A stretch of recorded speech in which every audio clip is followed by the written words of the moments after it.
Nous faisons tous des erreurs, mais très peu en tirent les leçons. Dans cette vidéo, vous allez découvrir 5 choses qui vous empêchent d'apprendre de vos erreurs et comment surmonter ces blocages mentaux. Si vous aimez cette vidéo, n'hésitez pas à mettre un like et la partager avec vos amis. Si vous n'êtes pas encore abonné, je vous encourage à le faire. Vous pouvez aussi souscrire à notre chaîne et accéder à des avantages exclusifs réservés aux membres. J'espère que ce message vous aidera à mieux vous connaître et à avancer positivement dans votre vie. Voici 5 choses qui vous empêchent d'apprendre de vos erreurs. Vous ne pensez qu'à vous. L'ego est l'ennemi de l'apprentissage. Admettre que vous avez tort nuit à votre sentiment de compétence et d'intelligence. Mais cela vous aide à corriger les fausses croyances, à rechercher de nouvelles informations et à élargir vos horizons. Alors comment faire en sorte de ne pas laisser votre ego faire obstacle à votre développement personnel? Une technique consiste à essayer de mettre une certaine distance mentale entre vous et l'erreur dont vous essayez de tirer des enseignements. Essayez de considérer votre expérience personnelle d'un point de vue extérieur.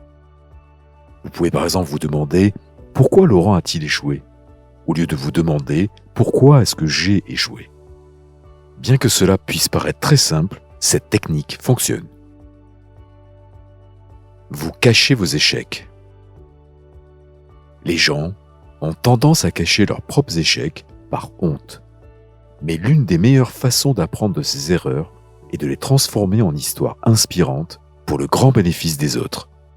De la même manière qu'un coach transforme ses erreurs passées en une source de motivation, la recherche montre que cette façon de présenter vos erreurs transforme les mauvais calculs en leçons de vie utiles.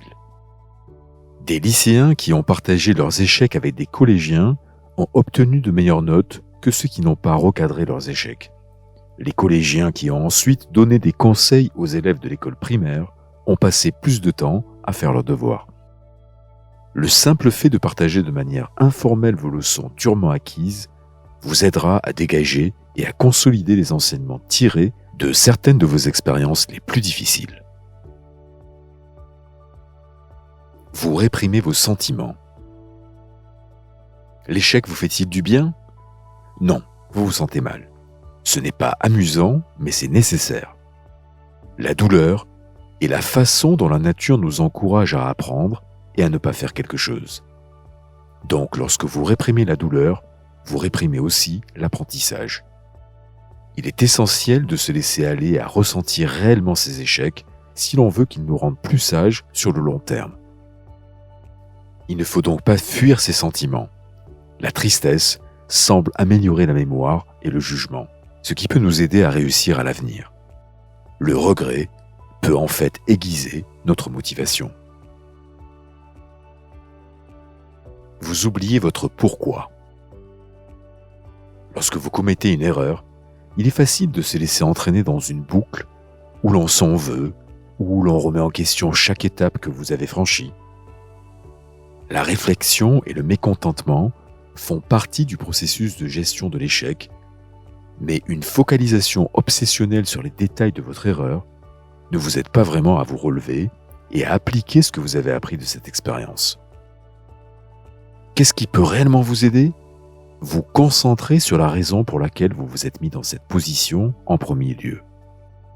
Avoir en tête un objectif clair à long terme, par exemple comme devenir astronaute ou apprendre à cuisiner, peut nous aider à tolérer les échecs sur le court terme et à surmonter l'évitement de l'information. Comprendre les raisons pour lesquelles vous faites ce que vous faites, votre pourquoi, est un excellent moyen d'accroître votre résilience face aux nombreux revers inévitables de la vie. Vous vous culpabilisez. Encore une fois, l'échec n'est pas censé être une sensation agréable. Mais comme je vous l'ai expliqué, s'en prendre à soi-même à propos de ses erreurs est démotivant et vous empêche d'en tirer de précieuses leçons. Bien sûr, vous devez réfléchir à ce qui n'a pas fonctionné, mais vous ne devez pas gaspiller votre énergie à ruminer sans fin vos problèmes et vos défauts. Faites plutôt preuve d'autocompassion. De nombreuses études récentes suggère que vous avez plus de chances de vous épanouir si vous vous parlez gentiment, si vous vous respectez, comme un ami pourrait vous parler à la suite d'un échec.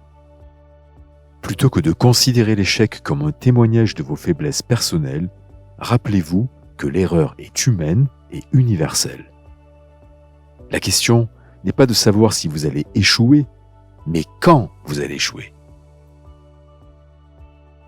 La seule vraie question à laquelle vous devez répondre est de savoir ce que vous pouvez apprendre de cette expérience.